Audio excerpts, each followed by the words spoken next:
بسم اللہ الرحمن الرحیم۔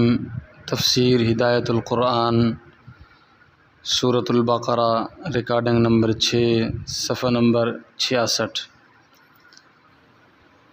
بسم اللہ الرحمن الرحیم۔ وَإِذْ قَالَ رَبُّكَ لِلْمَلَائِكَةِ إِنِّي جَاعِلٌ فِي الْأَرْضِ خَلِيفَةً قَالُوا أَتَجْعَلُ فِيهَا مَن يُفْسِدُ فِيهَا وَيَسْفِكُ الدِّمَاءَ وَنَحْنُ نُسَبِّحُ بِحَمْدِكَ وَنُقَدِّسُ لَكَ قَالَ إِنِّي أَعْلَمُ مَا لَا تَعْلَمُونَ وعلم آدم الأسماء كلها ثم عرضهم على الملائكة فقال أنبئوني بأسماء هؤلاء إن كنتم صادقين قالوا سبحانك لا علم لنا إلا ما علمتنا إنك أنت العليم الحكيم قال يا آدم أنبئهم بأسمائهم فلما أنبأهم بأسمائهم قال ألم أقل لكم إني أعلم غيب السماوات والأرض وأعلم ما تبدون وما كنتم تكتمون۔ آیات مبارکہ کا لفظی ترجمہ سماعت فرمائیے۔ وَإِذْ قَالَ رَبُّكَ لِلْمَلَائِكَةِ إِنِّي جَاعِلٌ فِي الْأَرْضِ خَلِيفَةً، اور یاد کرو جب فرمایا آپ کے رب نے فرشتوں سے بے شک میں بنانے والا ہوں زمین میں ایک نائب۔ قَالُوا أَتَجْعَلُ فِيهَا مَن يُفْسِدُ فِيهَا وَيَسْفِكُ الدِّمَاءَ، کہا انہوں نے کیا آپ نائب بنائیں گے اس میں اس کو جو فساد کرے گا اس میں اور بہائے گا خون کو۔ وَنَحْنُ نُسَبِّحُ بِحَمْدِكَ وَنُقَدِّسُ لَكَ، اور ہم پاکی بیان کرتے ہیں آپ کی خوبیوں کے ساتھ اور ہم عظمت کا اقرار کرتے ہیں آپ کی۔ قَالَ إِنِّي أَعْلَمُ مَا لَا تَعْلَمُونَ، فرمایا بے شک میں جانتا ہوں جو تم نہیں جانتے۔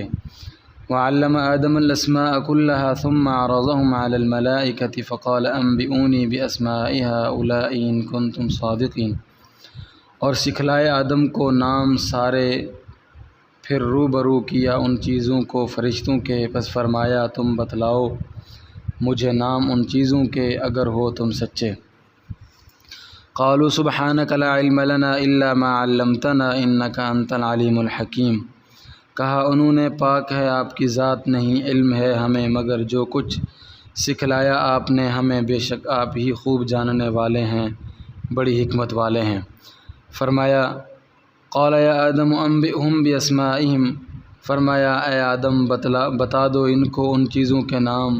فلما انبأهم باسمائهم قال الم اقل لكم انی اعلم غیب السماوات والارض واعلم ما تبدون وما کنتم تکتمون، کیا نہیں کہا تھا میں نے تم سے بے شک میں جانتا ہوں چھپی چیزیں آسمانوں کی اور زمین کی، اور میں جانتا ہوں جو تم ظاہر کرتے ہو اور جو تم چھپاتے ہو۔ ترکیب سماعت فرمائیے۔ عرضہم میں ہم سے مسمیات چیزیں مراد ہیں اور مذکر ضمیر ذوی العقول کو غلبہ دینے کی وجہ سے ہے۔ آیات پاک مع تفسیر۔ اور یاد کرو جب آپ کے پروردگار نے زمینی فرشتوں سے فرمایا میں زمین میں اپنا ایک نائب بنانے والا ہوں۔ فرشتوں کا رد عمل، فرشتوں نے کہا کیا آپ زمین میں ایک ایسی مخلوق بنائیں گے جو اس میں فساد مچائے گی اور خون ریزی کرے گی؟ سوال، فرشتوں کو اس کا پتہ کیسے چلا؟ جواب، جنات پر قیاس کر کے انہوں نے یہ بات جانی۔ جنات عناصر سے پیدا کیے گئے تھے اور یہ نئی مخلوق بھی عناصر سے پیدا کی جائے گی، اور جب دونوں کا خمیر ایک ہوگا تو احوال بھی ایک ہوں گے۔ فرشتوں کی باقی بات، اور ہم آپ کی خوبیوں کے ساتھ پاکی بیان کرتے ہیں اور آپ کی عظمت کا اقرار کرتے ہیں، پس ہم خلافت کے لیے زیادہ موزوں ہیں۔ اللہ نے فرمایا میں جو مصلحت جانتا ہوں وہ تم نہیں جانتے، یعنی خلیفہ وہ ہو سکتا ہے جو سب چیزوں کو سمجھتا ہو تاکہ ان کو برتے اور ان پر حکومت کرے، اور تم میں یہ صلاحیت نہیں۔ اس کی دلیل کہ فرشتوں میں یہ صلاحیت نہیں، اور اللہ نے آدم کو سارے ہی نام مع مسمیات سکھلائے۔ یہ سکھلانا فطری تھا، انسان کی فطرت ایسی تھی کہ وہ خود سب کچھ سمجھ گیا۔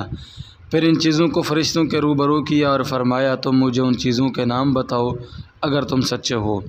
اپنے اس خیال میں کہ تم خلافت کے لیے زیادہ موزوں ہو، انہوں نے کہا آپ کی ذات پاک ہے، یعنی ہمارا خیال غلط ہے، ہم نہیں جانتے مگر جو کچھ آپ نے ہمیں سکھلایا، یعنی ہمیں ان چیزوں کا علم حاصل نہیں، بے شک آپ ہی خوب جاننے والے بڑی حکمت والے ہیں۔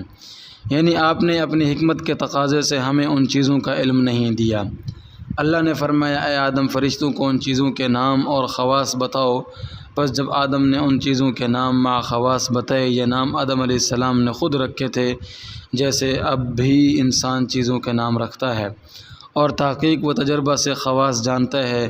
پس اللہ نے فرمایا کیا میں نے تم سے کہا نہیں تھا کہ میں آسمانوں اور زمین کے سربستہ راز جانتا ہوں، یعنی کون مخلوق خلافت کے لائق ہے کون نہیں یہ بات میں ہی جانتا ہوں، اور میں جانتا ہوں جو تم ظاہر کر رہے ہو، یعنی نحن نسبح بحمدک ونقدس لک، اور جو تم چھپایا کرتے ہو یعنی تمہارا یہ خیال کہ تم خلافت کے لیے زیادہ موزوں ہو۔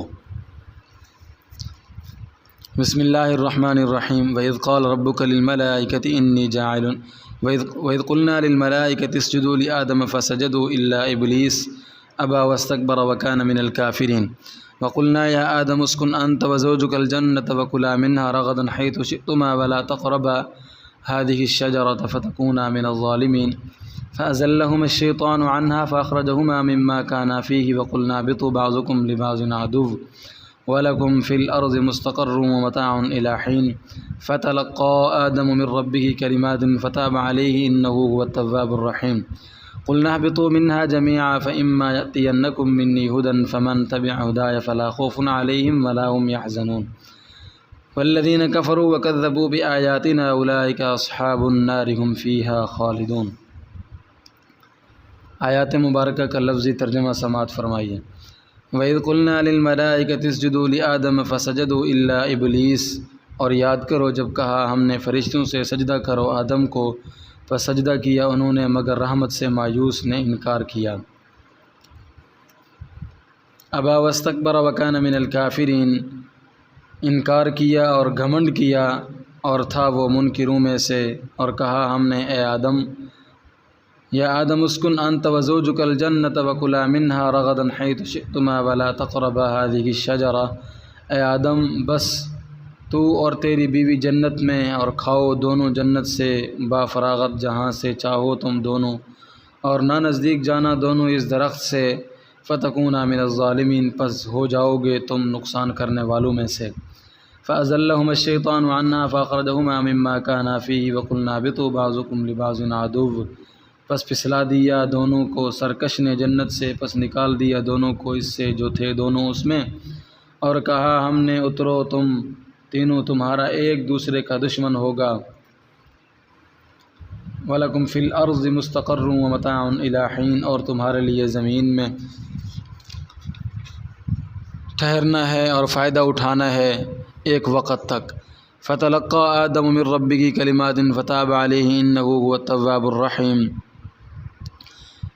پس حاصل کیا آدم نے اپنے رب سے چند الفاظ، پس توجہ فرمائی اس کی طرف، بے شک وہی بڑا توبہ قبول کرنے والا بڑا رحم کرنے والا ہے۔ قُلْنَا اهْبِطُوا مِنْهَا جَمِيعًا فَإِمَّا يَأْتِيَنَّكُم مِّنِّي هُدًى فَمَن تَبِعَ هُدَايَ فَلَا خَوْفٌ عَلَيْهِمْ وَلَا هُمْ يَحْزَنُونَ، کہا ہم نے اترو تم جنت سے سبھی، پس اگر پہنچے تمہیں میری طرف سے رہنمائی، پس جو پیروی کرے گا میری رہنمائی کی، پس نہ ڈر ہوگا ان پر اور نہ وہ غمگین ہوں گے۔ والذین کفروا وکذبوا بآیاتنا اولئک اصحاب النار هم فیہا خالدون، اور جنہوں نے انکار کیا اور جھٹلایا میری باتوں کو وہ لوگ دوزخ والے ہیں اور وہ اس میں ہمیشہ رہنے والے ہیں۔ مختصر ترکیب۔ اللہ استثناء منقطع ہے، ابلیس فرشتہ نہیں تھا، سورۃ الکہف آیت نمبر 50 میں ہے۔ کان من الجن ففسق عن امر ربی، وہ جنات میں سے تھا پس اس نے اپنے پروردگار کے حکم عدولی کی۔ آدم کو سجدہ کرنے کا حکم جنات کو بھی تھا، یہ آیت صریح ہے، اور صرف ملائکہ کا ذکر اس لیے کیا جاتا ہے کہ وہ افضل مخلوق تھے۔ رغداً مصدر بمعنی صفت مشبہ ہے، با فراغت یعنی جی بھر کر خوب چکھ کر۔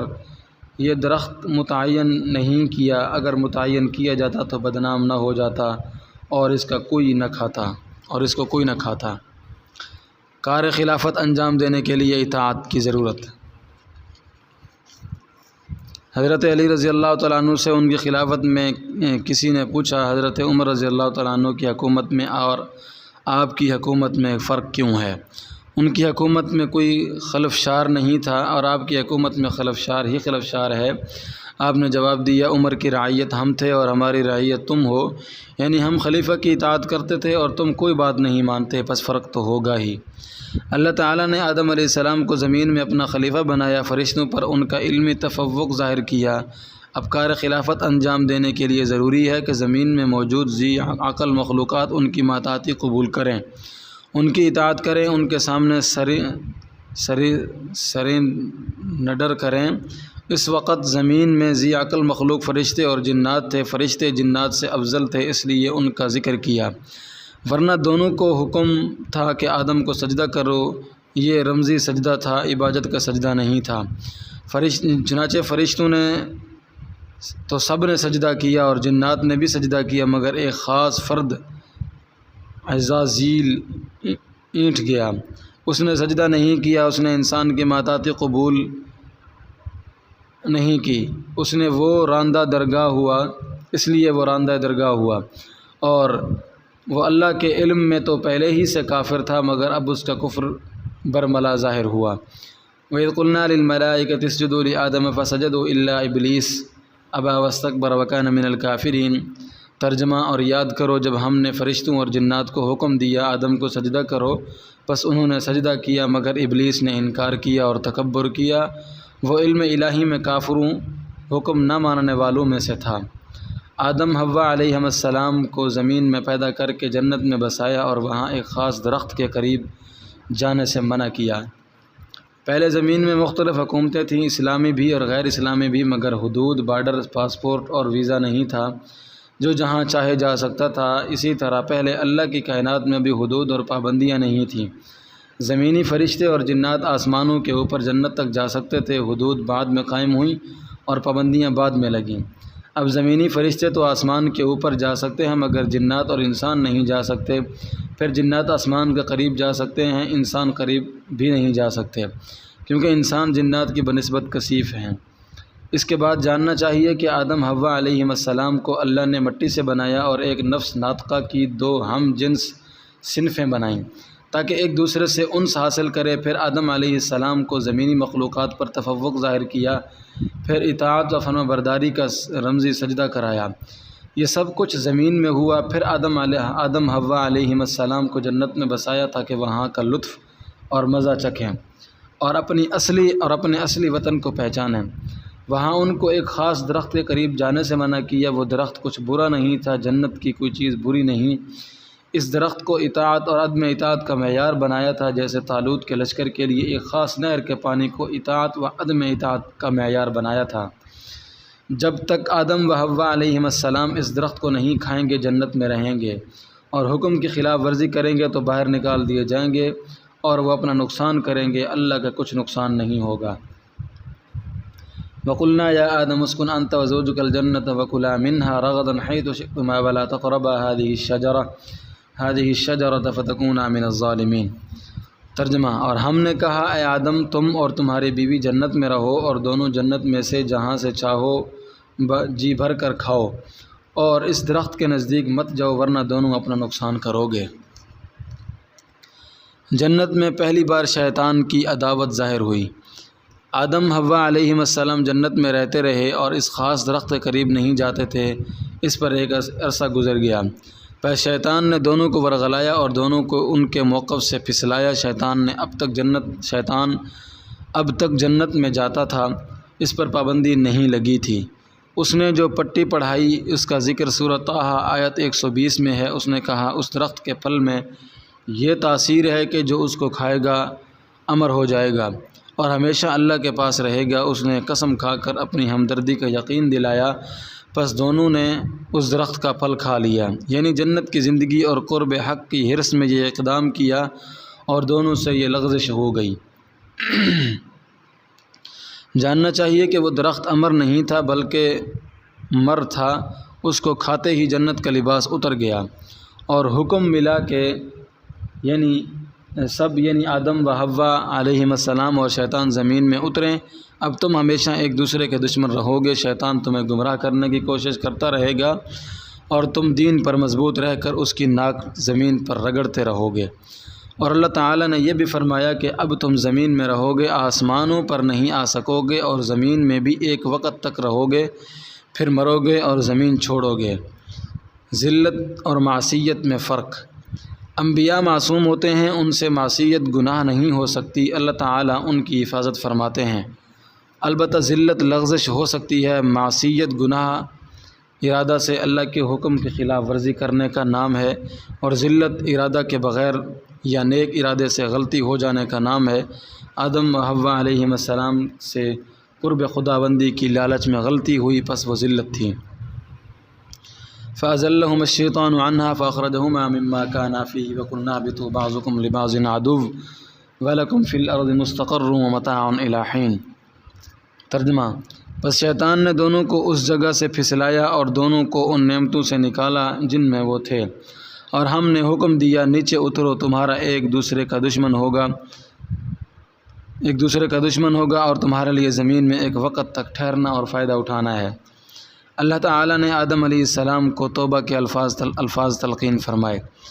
جب آدم علیہ السلام نے تہدید دھمکی آمیز خطاب سنا کہ نیچے اترو، تو وہ لرز گئے اور بے چین ہو گئے، سخت منفعل ہوئے، اتنے کہ معافی کے الفاظ نہیں مل رہے تھے۔ پس اللہ تعالیٰ نے خود ہی معافی کے الفاظ تلقین فرمائے، جیسے غلام سے کوئی بھاری غلطی ہو جائے اور سخت نادم ہو کر ہاتھ جوڑ کر سر جھکا کر آقا کے سامنے کھڑا ہو جائے اور کچھ بول نہ سکے، تو آقا کو رحم آتا ہے، وہ پوچھتا ہے کیا کہنا چاہتا ہے؟ اب بھی بول نہیں سکا تو آقا کہتا ہے کہہ، آئندہ ایسی غلطی نہیں کروں گا۔ غلام یہی الفاظ دہرا دیتا ہے تو آقا معاف کر دیتا ہے۔ ایسا ہی کچھ معاملہ آدم و حوا علیہم السلام کے ساتھ ہوا۔ جب ان کے دل رو رہے تھے اور زبان گنگ تھی، اللہ نے توبہ کے کلمات سکھلائے۔ دونوں نے کہا ربنا ظلمنا انفسنا وَإِن لَّمْ تَغْفِرْ لَنَا وَتَرْحَمْنَا لَنَكُونَنَّ مِنَ الْخَاسِرِينَ۔ اے ہمارے رب، ہم نے اپنا نقصان کیا، اور اگر آپ ہماری مغفرت نہیں کریں گے تو واقعی ہمارا بڑا نقصان ہو جائے گا۔ الاعراف آیت نمبر 22۔ بس اللہ تعالیٰ نے دونوں کی توبہ قبول کی، وہ بڑے توبہ قبول کرنے والے، بڑے رحم فرمانے والے ہیں۔ فَتَلَقَّىٰ آدَمُ مِن رَّبِّهِ كَلِمَاتٍ فَتَابَ عَلَيْهِ إِنَّهُ هُوَ التَّوَّابُ الرَّحِيمُ۔ ترجمہ: پس آدم نے اپنے رب سے چند الفاظ حاصل کیے، پس اللہ نے ان کی طرف توجہ فرمائی، بے شک وہی بڑے توبہ قبول کرنے والے، بڑے رحم فرمانے والے ہیں۔ توبہ قبول ہوئی مگر زمین پر اترنے کا حکم برقرار رہا۔ دونوں کی توبہ قبول تو ہو گئی مگر حکم سابق برقرار رہا۔ آدم و حوا علیہم السلام کو بھی شیطان کے ساتھ زمین پر اترنا پڑا۔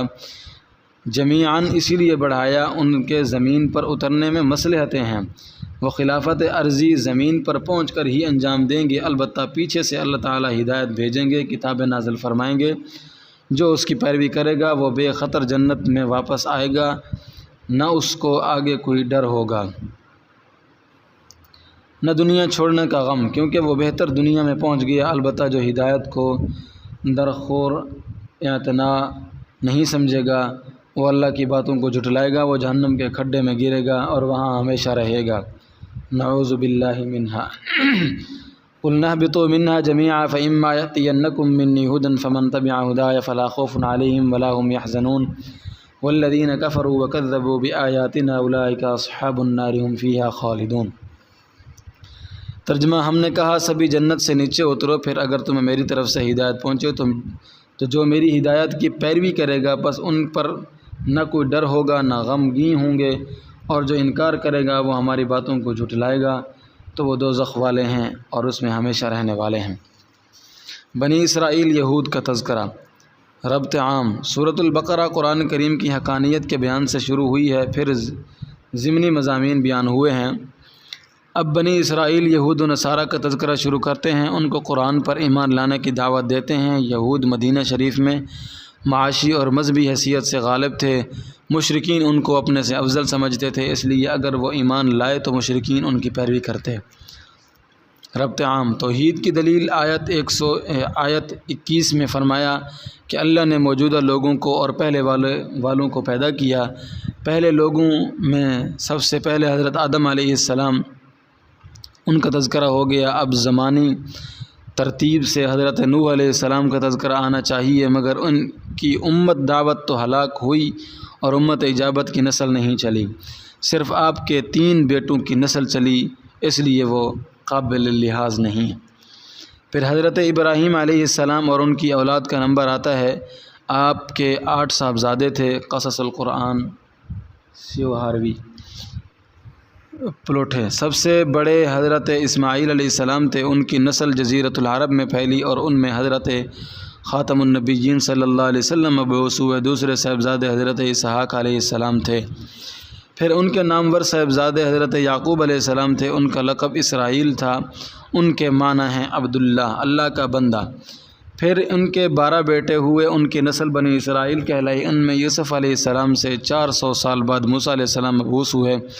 موسیٰ علیہ السلام کے بعد بنی اسرائیل میں 4000 انبیاء مبعوث ہوئے۔ آخر میں عیسیٰ علیہ السلام آئے، اس لیے وہ خاتم انبیاء بنی اسرائیل کہلاتے ہیں۔ ان کے 600 سال بعد بنی اسماعیل میں نبی مبعوث ہوئے۔ جاننا چاہیے کہ یہود و نصارہ ایک ملت ہیں، دونوں نسلی اور قومی مذاہب ہیں۔ سورۃ الصف میں اس کی صراحت ہے۔ اس لیے اب جو بنی اسرائیل کا تذکرہ شروع ہو رہا ہے اس میں دونوں شامل ہیں، دونوں کو ایمان لانے کی دعوت دی جا رہی ہے۔ ایک رکوع تک اجمالی تذکرہ ہے، پھر اگلے رکوع سے تفصیلی تذکرہ شروع ہوگا جو آیت 123 تک چلے گا۔ پھر ابراہیم علیہ السلام کا تذکرہ شروع ہوگا اور تقدیم و تاخیر کسی مسئلے سے کی ہے۔ ربط خاص: آدم علیہ السلام کو جب خلیفہ بنا کر زمین پر اتارا تو ان کو آگاہ کیا تھا کہ میں پیچھے سے ہدایت رہنمائی بھیجوں گا، جو اس کی پیروی کرے گا اور بے خوف خطر اپنے اس وطن جنت میں واپس آئے گا۔ چنانچہ اللہ تعالیٰ نے انسانوں کی ہدایت کے لیے 100 سے زیادہ کتابیں نازل فرمائیں۔ ان میں اہمیت کے اعتبار سے پہلا نمبر قرآن کا ہے، کیونکہ وہ اللہ کا کلام ہے اور اللہ کی آخری کتاب ہے۔ پھر تورات کا نمبر ہے، اس کے ماننے والے یہود مدینہ میں بڑی تعداد میں تھے، اس لیے اب ان کو قرآن پر ایمان لانے کی دعوت دیتے ہیں۔ یوں بنی اسرائیل یہود و نصارہ کا تذکرہ شروع ہوا۔ واللہ اعلم بالصواب۔